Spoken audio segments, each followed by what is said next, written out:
Between 1968 and 1985, the quiet countryside surrounding Florence, Italy, became the setting for one of the most disturbing crime sprees in European history. Young couples were hunted down while sitting in parked cars along dark rural roads. They were attacked without warning, murdered with extreme violence, and left behind as messages of terror.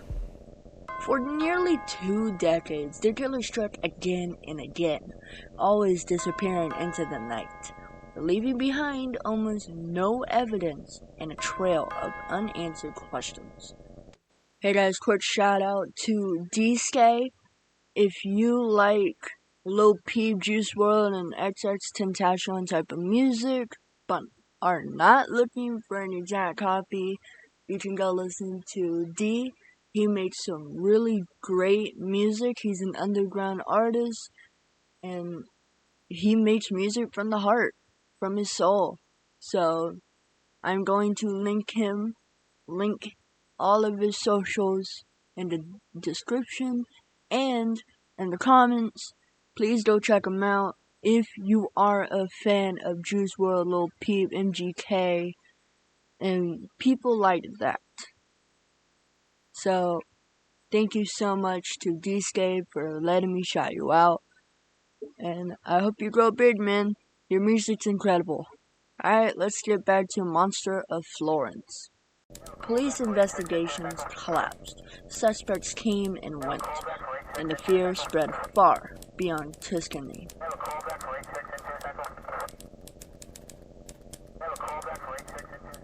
This is the story of the Monster of Florence, one of Italy's most infamous and elusive serial killers.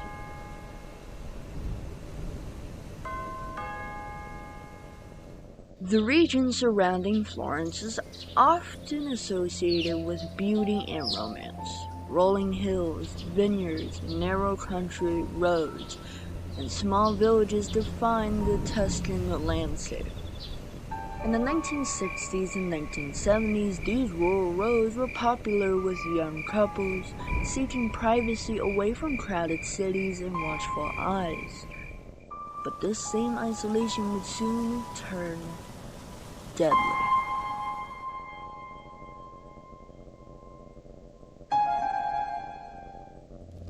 Italy during this period was undergoing rapid social change. Traditional rural life existed alongside modernization, political unrest, and shifting cultural norms.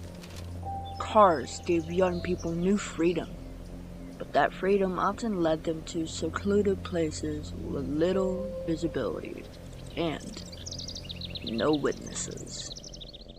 It was along these quiet roads that a pattern began to emerge.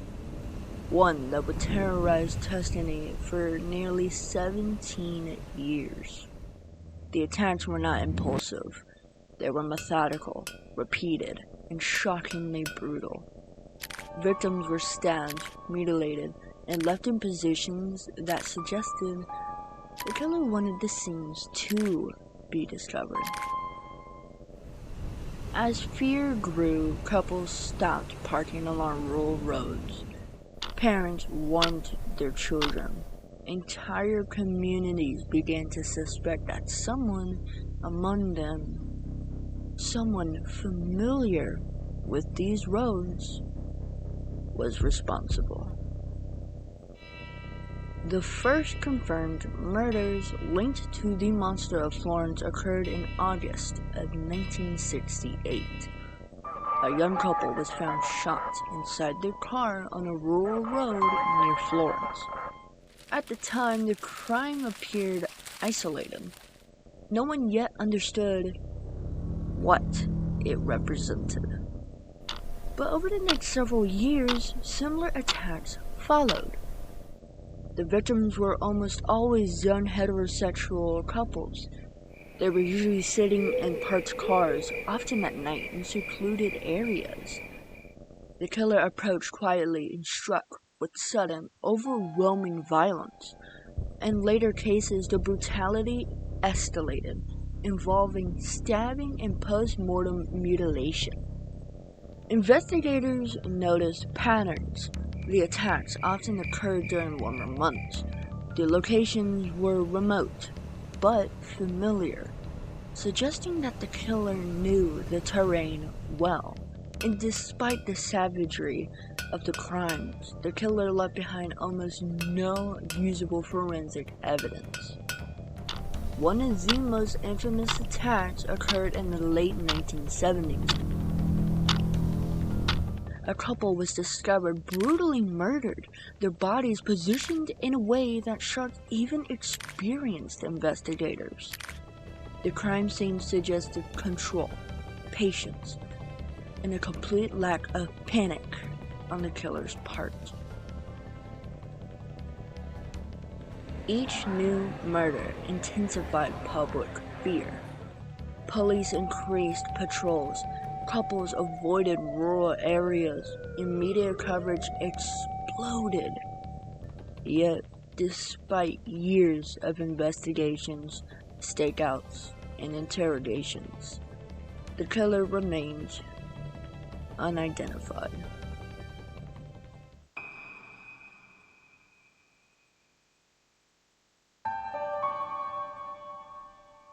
By the time the final confirmed murders occurred in 1985, at least 16 people had been killed.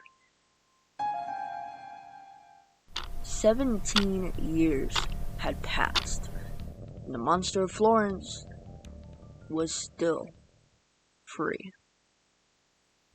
Italian authorities launched multiple large-scale investigations over the years, but they were plagued by serious challenges.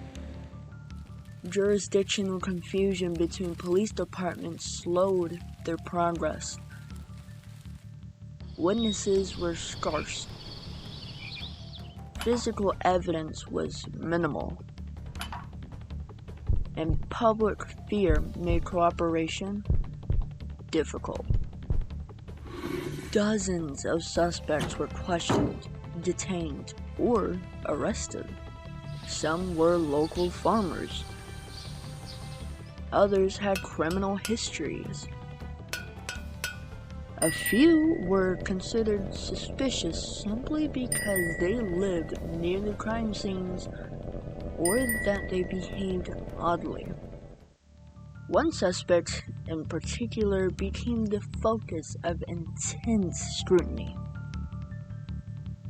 He was arrested, tried, and convicted in connection with earlier murders, but his involvement with the full series of killings was never indefinitely proven. Appeals followed, convictions were overturned, and public confidence in the justice system eroded. At times, investigators even suspected that more than one person might just be involved, possibly an accomplice or a group sharing responsibility. Others believed the killings were ritualistic, driven by deeply personal motivations rather than sexual impulse alone.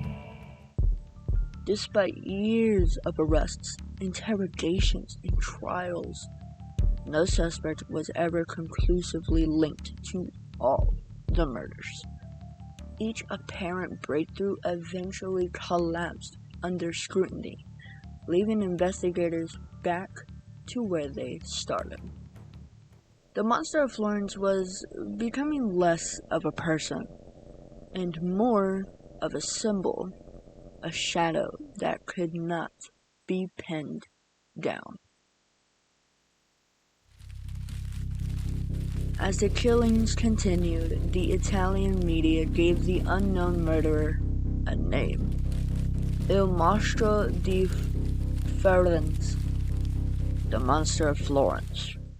The name stuck, transforming the killer into a figure of national obsession.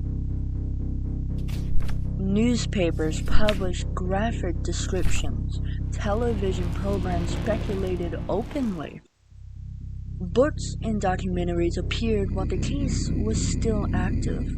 Public fear reached extraordinary levels. Couples stopped parking in rural areas altogether, and tourism in some regions declined. The media attention also shaped public perception of the investigation. Police failures were scrutinized, mistakes were magnified, every new suspect became a headline, and every acquittal fueled anger and disbelief. Over time, the Monster of Florence became one of the most analyzed criminal cases in Europe. Writers, journalists, and criminologists all attempted to solve what law enforcement could not. But answers never came. Today, the Monster of Florence case remains officially unsolved. No individual has been definitively identified as responsible for all the murders. The weapon was never conclusively traced. The killer's identity, motive, and fate remains unknown. Modern theories continue to emerge. Some suggest the killer may have died or been imprisoned for unrelated crimes. Others believe critical evidence was overlooked or mishandled during early investigations. The case has had a lasting impact on true crime literature and criminal psychology. It is studied as an example of how serial crimes can persist even under intense scrutiny, and how fear, media pressure, and investigative missteps can complicate justice.